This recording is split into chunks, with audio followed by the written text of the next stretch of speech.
Hi everyone, welcome to Yachting International Radio. You're with Corinne Racin, your host on the Wellbeing project. Today I'm interviewing Gosha, and the reason why we're doing this interview, and something that I believe is really important when we're talking about the Yachtcrew Awards, just to give you context, but in any voting situation, I think it's so important to be able to get to know the nominee from a very personal perspective, rather than just seeing a face and a bio, because that's how I connect to people. And I think it's the same with Instagram. You follow people because there's something there that inspires you or you resonate with, and you can identify with their values.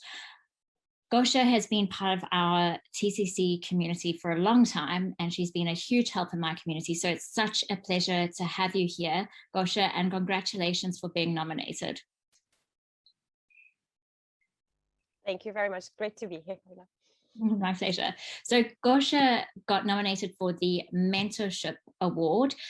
And were you surprised when you got nominated? Was it a shock to you? Yeah, very. I mean, usually I'm not very big on kind of social media page. I only kind of try to put things there that maybe are important for the certain causes or support someone or things going on around the world, obviously, that we should all be part of. But it's more to show like a bit of yachting life and to the goods and the bads to encourage people to enjoy themselves in yachting. So yeah, this was quite shocking. I mean, I do have quite a lot of friends in this industry. As you know, when you work here, you keep the friends for life because of what we're going through and how the job is. So, but it was still surprising. I never thought I'm going to be out there with, for example, with you or other people that obviously made such a difference in this industry. It's super exciting, and I'm so proud of you as well.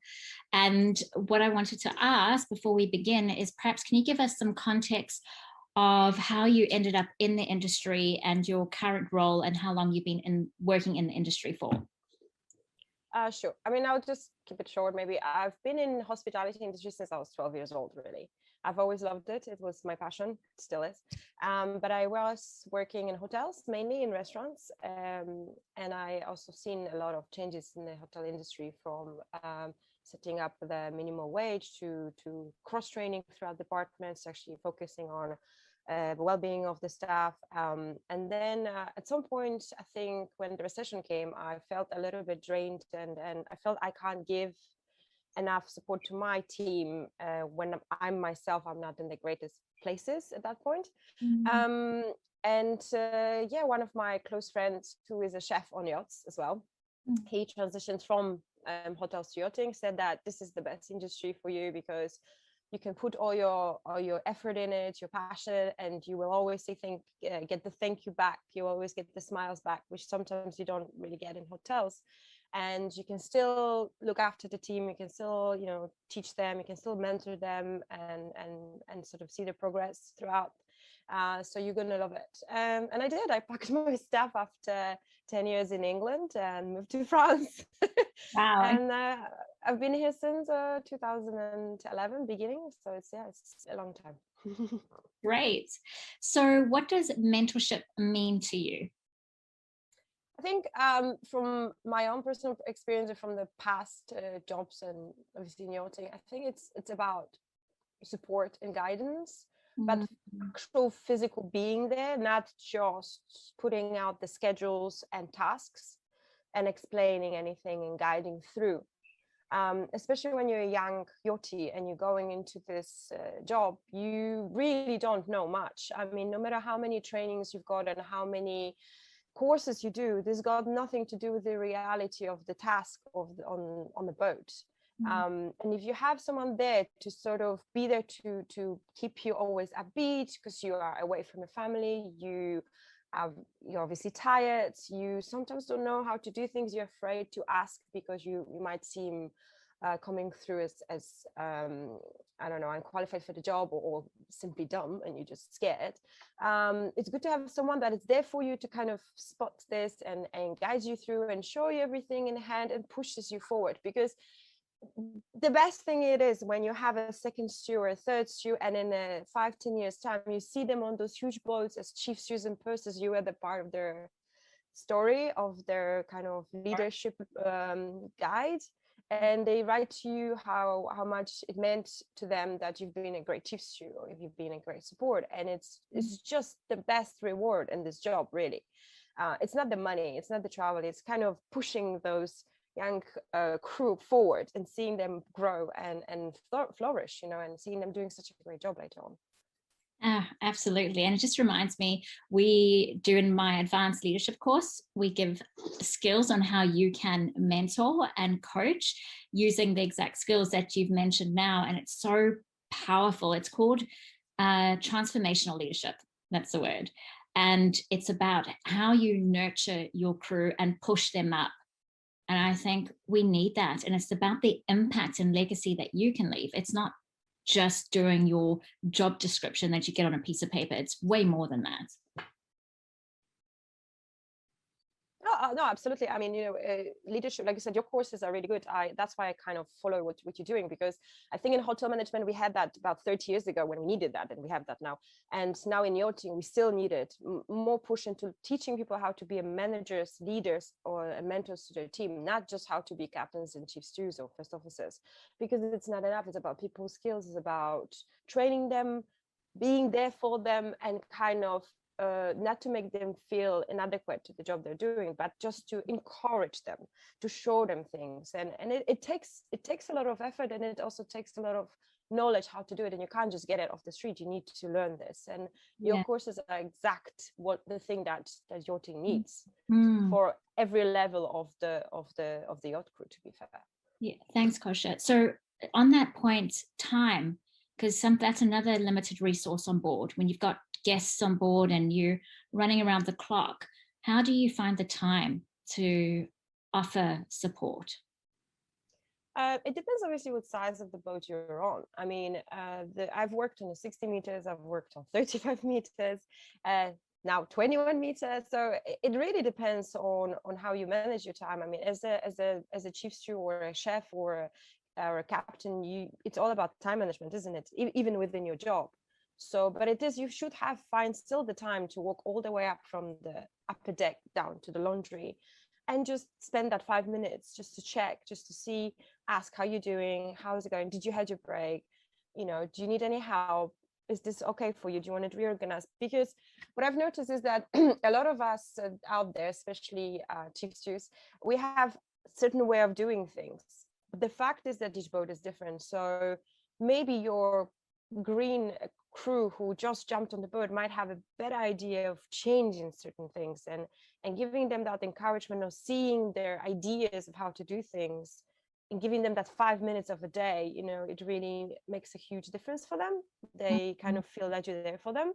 I also did in the past, when between the charters or whenever we have the time off, especially on the bigger boats, because you have a bit more time for breaks, I actually sat down and had a coffee with them and asked them how's it going, and you know, how was their day. Sometimes took them off the boat if I've seen they were not well, because I mean, a lot of us, we are humans, we have life outside, we have parents, we have siblings, we've got I don't know, boyfriends, girlfriends, things going on in our lives, and you sometimes can see a person is not well, and then the best thing is to take them out of that environment of work, because it's obviously very hard in yachting anyway.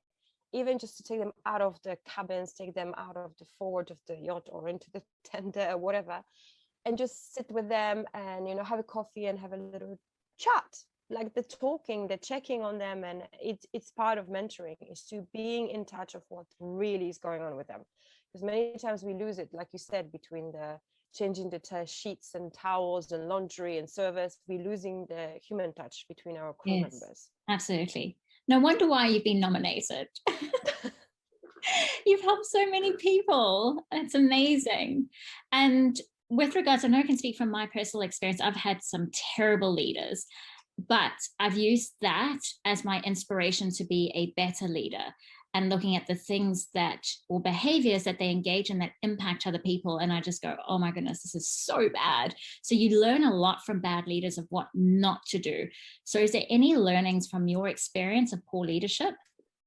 Oh God, yeah.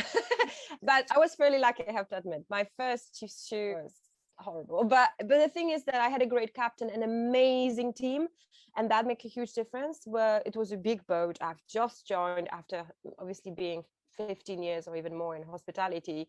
I took this job to learn the laundry and housekeeping because I had no clue about it. But I kind of was told what to do, not really shown what to do. And at some point I had to do the service, and I was told to bring things, but I've never been actually shown around, shown where things are. It was assumed I should just know. Bear in mind, it was over 50-meter yacht, so it's not like a tiny little boaty when you open one cabin. So for me, it was still quite shocking. And I did actually say to my chief stew, you've never actually shown me around. You've never actually been there to be part of this journey. I mean, this is my first job ever in yachting. And she just didn't kind of understand my point. However, like I said, this was one example. And I, like you said, I just said I would never be like that, because this is the worst thing you can do, that to be the chief stew that tells what to do, give you a piece of paper without actually showing you where things are or how to do it, because that's where mistakes are happening. That's when accidents are happening as well on boats. And this is the worst thing you can do. But like I said, I had a great captain, I had a great team, and we had an amazing season because of them. And they were fantastic friends till now. And the next boat, though, was amazing. My chief stew was a versatile chief stew who was actually French, but worked in UK. She worked on 20 different yachts. She was a sommelier, barista. She took us under her wings, and she kind of molded me into a chief stew. And she was fantastic. So there are those amazing chief stews out there. It's just that maybe they are not shown as much to the public as the bad ones that come through. And what was maybe a favorable memory that you've had with regards to working on board that you experienced as a result of positive leadership, when you thought, wow, this is amazing, I want to be like that? Well, that was actually with her. Her name was Emma. She's not in yachting anymore, but she works in kind of in the industry. We had a really difficult season. My current husband, he was working on a different boat, and I haven't seen him for, I think, like 6 months. I was obviously getting a little bit depressed. I was really tired. I started making mistakes. I fell down the stairs, everything in one go. So she kind of sat me down and she said, okay, now you're going to sit here. I'm going to give you this glass of wine. You're going to drink it. You're going to go to bed, get some sleep. Then you're going to come back tomorrow. We're going to sit down and I'm going to show you how to do some nice cocktails, and we're going to have some time together. And, you need to relax, you need to rest. I don't want to see you around the interior. We'll be fine here. She just saw I needed kind of like a break and switching off completely of the work zone. And she just got it. Like, she saw my face, and I didn't have to tell her. And you try not to put your personal issues on the other crew member, because that's not fair. But she just didn't ask. She just saw my face. She's like, you're tired, you're exhausted, I can see you're away from Chris for a while, just get some rest, get some kind of positive energy, come back to me, and I will take care of you. We'll do this together. And since then, kind of, she became this person that was pushing me and pushing me and pushing me. And after 3 months, I think she said to me, okay, I'm leaving and you're going to be the next chief stew. And I was like, no, I've only been in this industry like 2 years. What are you talking about? She's like, no, you can do this. You're going to be amazing. You're going to be great. You have the power. You know everything you have to do. There's nothing to be afraid. And I'm always here on the phone. And became chief stew of 50 meters.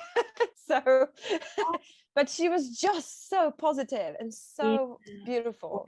Yeah, very important. So for our listeners who want to be positive role models and mentors, what advice could you give them, or even one thing they can act on now to leave a positive example?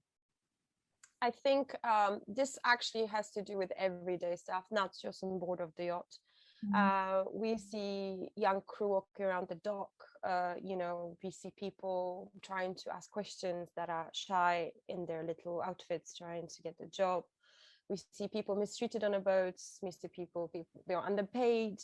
It has to be throughout the whole thing. So from the moment you are on the dock, when you see someone, give them positive energy, give them a smile, take their CVs, give them encouragement. Don't push them away. Don't be negative, because for them it's just the start of the career. So as soon as they go on a boat, just be there for them, explain everything when you're there, show them things, because that's very important, to show how to do job, not just to tell how to do job, show them the job. And also protect the crew, be there to stand up if think people are being mistreated, and if you think that the crew is being not treated well in terms of their salary or rest, you know, it's all up to us, all of us, really, on daily basis. It's got nothing to do with doing it, you know, just for one person. It's literally every time we walk around the port or we are in port, be kind, be positive, be happy, because this is a great industry. It's just can be much better than what it is. If everyone kind of starts thinking outside the box a little bit and about the others, not just about their own careers. So, you know, it's up to you to make this next crew amazing. And you can do it on just being supportive throughout their whole career. So it's not just when they jump onto your boat specifically. Totally agree. I feel so inspired talking to you. My heart is full. Thank you so much for your time, and I wish you all the very best of luck. And to our listeners, please go over to the Yachtcrew mentorship page and check out Gosha's little bio and read a little bit more about her, and nominate who you feel is aligned with your values. Thank you again. Thank you very much.